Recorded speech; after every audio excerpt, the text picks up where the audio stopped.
तो किसान को जब तक सहायता नहीं मिलेगी तब तक कृषि का काम नहीं होगा आपका। और जब तक किसान खुशहाल नहीं होंगे तो देश खुशहाल नहीं होगा, राज्य खुशहाल नहीं होगा। जल नल योजना में है, लेकिन ये समूचा जो है ठेकेदार और इंजीनियर के पैकेट में चला गया है। पेट्रोल डीजल पूरे हिंदुस्तान में बिहार में सबसे ज़्यादा महंगा है। आज प्रभात खबर लगभग 243 विधानसभाओं का दौरा कर अररिया विधानसभा में पहुंचा और मैं प्रभात खबर अररिया से मृगेंद्र मणि सिंह, मेरे सामने जनसुराज के जिला उपाध्यक्ष व अपने आप को संभावित प्रत्याशी बता रहे रंजीत कुमार सिंह हैं, जिनका व्यवसाय से काफ़ी लगाव रहा है। कहा जाता है कि अररिया में डेयरी उद्योग की स्थापना में इनका अमूलचूल योगदान रहा है, लेकिन व्यवसाय के क्षेत्र से इन्होंने एक नई डगर पकड़ी है और अपना कदम विधानसभा चुनाव की ओर बढ़ाए हैं और वे विधानसभा चुनाव में आकर वे अररिया का चहुमुखी विकास करना चाहते हैं। तो हमने भी जब अररिया विधानसभा के में चुनाव चौपाल के दरमियान चौराहा चौपाल करने के लिए जब हम गांव और कस्बों में पहुंचे तो वहाँ हमने पाया कि विकास की लौ अब तक नहीं पहुंची है और वर्तमान में लोग अररिया के वर्तमान विधायक से कहीं ना कहीं नाराज दिखे। तो जाहिर सी बात है कि आप राजनीति में पहली बार आए हैं जी। तो रंजीत जी, आखिर आपने राजनीति का रास्ता क्यों चुना? सबसे पहले तो प्रभात खबर का धन्यवाद। राजनीति का जो रास्ता चुने वो प्रशांत किशोर जी के मार्गदर्शन पर हमने राजनीति का रास्ता चुना। उनका सोच था कि सही लोग और सामूहिक प्रयास जब होगा तभी अच्छा बनेगा, तभी बिहार का बदलाव होगा। बिहार में 35 साल से भ्रष्टाचार है और आतंक का राज रहा है, इसीलिए बिहार में बदलाव होना चाहिए। इसीलिए हम लोगों ने उनके कथनों पर चलकर मतलब रास्ता चुने राजनीति का। हमें ये लगता है कि अररिया में सामान्य मतदाताओं की संख्या जो जनरल वोट कास्ट करते हैं, अररिया क्या बिहार में जातिगत चुनाव आधारित मूल रूप से माना जाता है कि लोग जातिगत आधार पर चुनाव लड़ते हैं। और अररिया के जो विधायक हैं पिछले 10 वर्षों से यहाँ सत्ता पर हैं और माना जाता है कि वे काफ़ी उम्रदराज हो चुके हैं, बावजूद वे आज भी अपनी सत्ता में अपना दबदबा बरकरार रखे हुए हैं जी। तो आप एकदम नए खिलाड़ी अचानक से इस मैदान में आकर आप कैसे उनसे लड़ेंगे और कैसे निपटेंगे? उनसे लड़ने के लिए तो जनता साथ देती है। जनता यदि हमको चुनती है तो मैं विकास करूंगा। और हम लोगों का जो मैनिफेस्टो है, सबसे पहले पलायन का जो समस्या है यहाँ पर, तो पलायन की समस्या को रोकना है। इसके लिए बहुत सारी योजनाएं आएंगी और सबसे पहला मुद्दा पलायन ही है। उसके बाद यहाँ किसान नहीं है, किसान के पास एक तो भूमि की कमी है और जो किसान है भी वो महंगा मजदूरी के चलते, क्योंकि मजदूर बाहर चले जाते हैं, तो मजदूर बाहर जाने के चलते किसान का खेती महंगा हो रहा है। इसलिए वो हम लोग मनरेगा को किसानों से जोड़ेंगे। नकदी फसल के लिए मनरेगा का जो योजना होगा, मनरेगा की योजना से उसको मजदूर अवेलेबल कराया जाएगा। इससे 2 फायदा होगा, मजदूर को भी यहाँ पर काम मिलेगा और किसान जो भी समृद्ध होंगे। तो आप ये मानते हैं कि मनरेगा एक ऐसी योजना है जिससे लोगों का भला हो रहा है, मजदूरों का भला हो रहा है?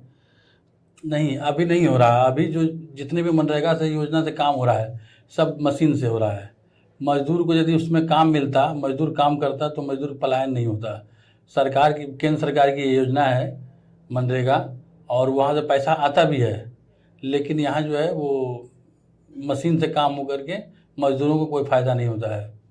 तो आप आखिर जब अपने आप को कह रहे हैं कि आप फिर मनरेगा से कृषि को जोड़ेंगे, किसानों को जोड़ेंगे और उन तक लाभ पहुंचाएंगे, तो क्या इसका क्या मतलब आपको कैसे लग रहा है, इसको कैसे करेंगे? क्योंकि अभी भी जैसा आपने कहा कि मनरेगा बस मशीन से संचालित योजना बन के रह गई है, मजदूरों को 100% उनका लाभ नहीं मिल रहा है, जिस कारण मजदूर पलायन को मजबूर हैं। तो आप आखिर मनरेगा में ऐसा क्या सुधार करेंगे कि किसान जो है वो मनरेगा से जुड़कर लाभान्वित हो पाएंगे? किसान को मनरेगा से जोड़ने के लिए हमारी मतलब सरकार जो है, यदि हमारी सरकार बनती है तो उसको मनरेगा से हम लोग जोड़ेंगे। मनरेगा जब मजदूर को खेत में काम करना होगा तो हम मशीन से तो काम होगा नहीं। जैसे मिट्टी कोड़ना है मनरेगा में काम, तो वो मिट्टी कोड़ने के लिए आप जेसीबी लगा सकते हैं, लेकिन जब खेत में काम करना होगा तो मजदूर को खुद करना पड़ेगा।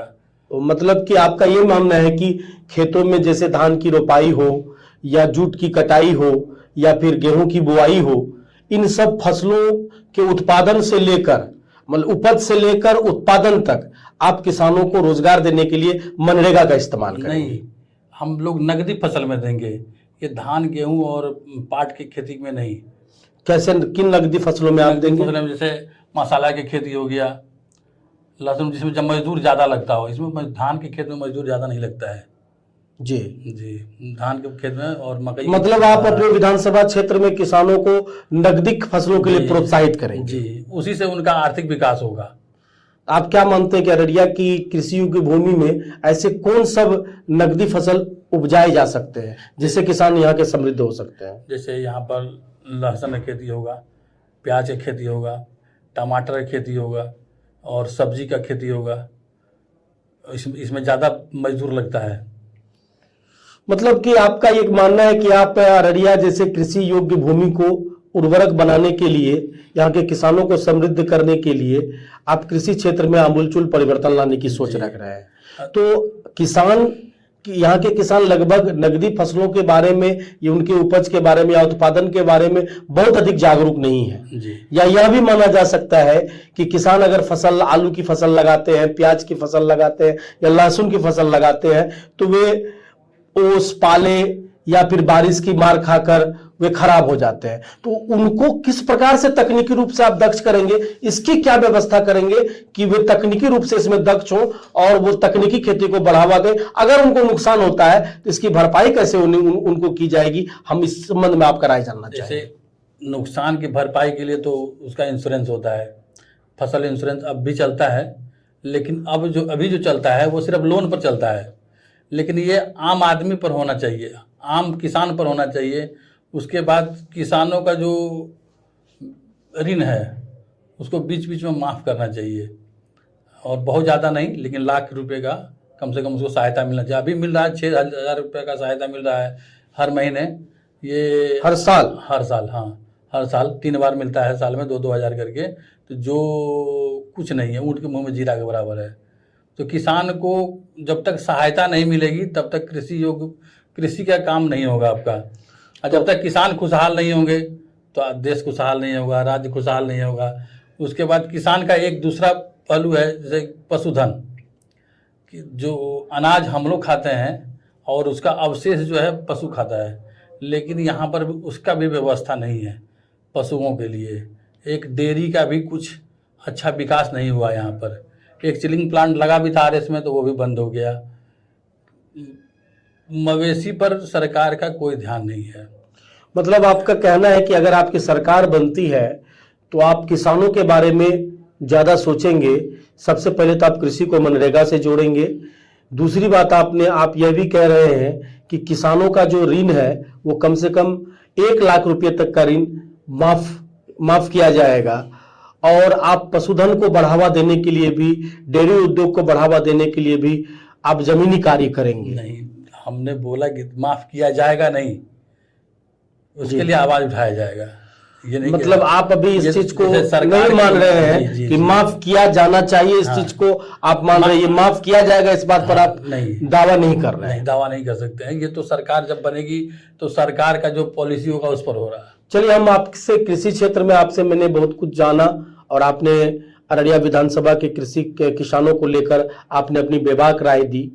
अब मैं आपसे मैं पूछना चाहता हूं, क्या अररिया विधानसभा की सभी सड़कें, पुल पुलिये दुरुस्त है? क्या यहाँ के ग्रामीणों को सड़क व पुल पुलियों की आवश्यकता नहीं है? अगर है तो उनके विकास के लिए आपकी क्या योजनाएं हैं? हम क्षेत्र भ्रमण में, तरौना भोजपुर एक पंचायत है, वहाँ पर हम परवाखुरी एक मुस्लिम ग्राम है, उस गांव में हम जब गए थे तो बीच सड़क में नाला कोड़ा हुआ था और अगल बगल पूरा कीचड़ था और पानी भरा हुआ था। हमने पूछा, भाई अभी तो सुखाड़ चल रहा है, यहाँ पर बारिश नहीं हुई, इतना पानी क्यों है? तो बोला कि नाला नहीं है, रोड पर हमको क्यों चीर दिए हो, तो क्या करते, हम लोग दरवाजे में फंस रहे थे। तो ये यहाँ के जो वर्तमान विधायक हैं, 10 साल से विधायक हैं, तो उनको देखना चाहिए था, वो नहीं देखे। तो इससे छोटा छोटा जैसे पुल और पुलिया और रोड जो है ये बनता टूटता रहता है, ये बहुत ज़्यादा, इससे विकास को गति मिलता है, लेकिन बहुत ज़्यादा उस पर निर्भर नहीं है, वो बनता टूटता रहता है। आप क्या मानते हैं, अररिया विधानसभा में सड़क पुल पुलिया बहुत बड़ी समस्या नहीं है? नहीं, बहुत बड़ी समस्या नहीं है अभी। तो फिर आप अररिया विधानसभा में कुछ समस्याएं और भी सामने आती हैं, जैसे पेयजल संकट है, कहीं पर जलापूर्ति योजनाएं की पाइप लगाए गए तो वहां पर जल नहीं पहुंच रहा है। ये जल संकट सबसे बड़ा संकट है। सरकार द्वारा अरबों रुपया खर्चा किया गया जल नल योजना में, लेकिन ये समूचा जो है ठेकेदार और इंजीनियर के पैकेट में चला गया। कहीं कोई भी नल नहीं चलता है, पूरे अररिया विधानसभा क्षेत्र में कहीं कोई नल नहीं चलता है। इसकी शिकायतें आपको मिलती रहती हैं? मिलती नहीं, हम देखते हैं, मिलती है। अगर आपको अररिया की जनता मौका देती है तो अररिया में व्याप्त इस पेयजल संकट को आप कैसे दूर करेंगे? देखिए, वो पाइपलाइन की व्यवस्था से नहीं ठीक होगा। इसके लिए जगह जगह आरओ बैठाया जाए, वहाँ से लोग लें, जैसे 10 का घर पर एक आरओ हो जाए, उस हिसाब से इसका संकट हल हो सकता है। तो इस पे तो प्रत्येक 10 घर पर आरओ लगाने में तो काफी कॉस्ट आएगा, इसका आप समाधान कैसे करेंगे? सरकार के पास पैसे की कमी रहती नहीं है, किसी भी सरकार की इच्छा शक्ति की कमी होती है, पैसे की कमी नहीं होती है। अभी देखिए, पेट्रोल डीजल पूरे हिंदुस्तान में बिहार में सबसे ज़्यादा महंगा है, 10 रुपया महंगा यहाँ ज़्यादा चल रहा है। आखिर क्यों? ये 10 रुपया तो सरकार के खाते में जा रही है ना, बिहार सरकार के खाते में। तो क्या आपकी सरकार बनेगी या आप लोग सत्ता में आएंगे तो क्या पेट्रोल डीजल पर जो अभी लोगों का ज्यादा राशि लग रहा है उसमें कमी आप करने का प्रयास करेंगे? देखिए, हम पूरे सरकार की बात नहीं कर सकते ना, हम एक अररिया विधानसभा में एक उम्मीदवार के तौर पर आना चाहते हैं। पूरा सरकार जब पूरा कैबिनेट बैठता है तो वो उस पर वहाँ चर्चा होता है। मेरे पार्टी के मैनिफेस्टो में ये पेट्रोल डीजल नहीं है, मैनिफेस्टो में शिक्षा है और महिलाओं का उत्थान। जैसे अभी हर जगह आप देखते होंगे छोटा छोटा बैंक खुला हुआ है और महिलाओं को लगभग 30 से 35% ब्याज चुकाना पड़ता है। कितनी महिलाएं भाग गई, कितनी सुसाइड कर ली। तो हम लोग जो है, हम लोग की सरकार बनेगी, उसका मैनिफेस्टो है 5 लाख तक का ऋण सिर्फ 4% ब्याज पे मिलेगा। जी, बहुत अच्छा जी। और 15 साल तक के बच्चे को, यदि पढ़ने वाला बच्चा यदि सरकारी स्कूल में नहीं पढ़ के प्राइवेट स्कूल में पढ़ेगा तो उसके लिए 1000 रुपये महीना का उसको स्टाइपेंड मिलेगा। उसके बाद वृद्धा पेंशन में, और विधवा पेंशन जो है वो पहले 400 था, उसके बाद हम लोगों की आवाज़ पर ही 1100 रुपया बना किया है, लेकिन हम लोग का मैनिफेस्टो में 2000 है। हम लोग ये 5 मैनिफेस्टो लेकर चल रहे हैं। तो आपकी सरकार में आपके नेता प्रशांत किशोर का एक दावा यह भी है कि उनकी सरकार आई तो बिहार में शराबबंदी को वो समाप्त करेंगे। जी जी जी। तो शराबबंदी समाप्त नहीं करने का कारण इसलिए समाप्त करना है क्योंकि अभी यहाँ जो है, जैसे उड़ता पंजाब था उसी तरह उड़ता बिहार हो गया है। हर तरह के नशे का यूज होता है यहाँ पर। पहले घर में, गांव घर में हम लोग देखते थे कोई शराब पी के आ जाता है तो उसका मुंह महकता था, तो गार्जियन समझ जाते थे शराब पी के आया तो उसका पिटाई हुआ, उसके बाद से फिर वो ठेका उका पर जाता नहीं था किधर। लेकिन अभी जो है सूखा नशा करता है, उसको पता ही नहीं चलता गार्जियन को, और गार्जियन घर में कम रहते हैं, सब गार्जियन पलायन किए हुए हैं, तो माँ को उतना पता रहता नहीं है, तो बच्चे हैं और माँ है। ये तो मतलब आपका ये कहना है कि अभिभावक जब तक यह जान पाते हैं कि उनके बेटे या उनके घर के लाडले सूखे नशे की लत की शिकार हो गए तब तक बहुत देर हो चुकी होती है। तो आप चाहेंगे कि मतलब ऐसे नशे के लतों पर भी रोक को लेकर जागरूकता चलाया जाए? अररिया में एक महिला कॉलेज महिला डिग्री कॉलेज और महिला छात्रावास की कमी है। जी। ये तो सबसे पहले पूरा किया जाएगा। यदि मतलब आपके आने के बाद आप सबसे पहले, बहुत बहुत धन्यवाद रंजीत जी, आपने हम लोगों के साथ बात किया। फिर हम आपसे आगे भी बात करेंगे। हम चाहेंगे कि आप विधानसभा चुनाव में आए और अपने उद्देश्यों की पूर्ति करें। तो हमारे साथ रंजीत कुमार सिंह थे, ये जनसुराज से जिला उपाध्यक्ष हैं और अररिया विधानसभा से संभावित वित्त प्रत्याशी भी हैं। हमने इनकी बातों को सुना, इनको जाना, इनका उद्देश्य क्या है।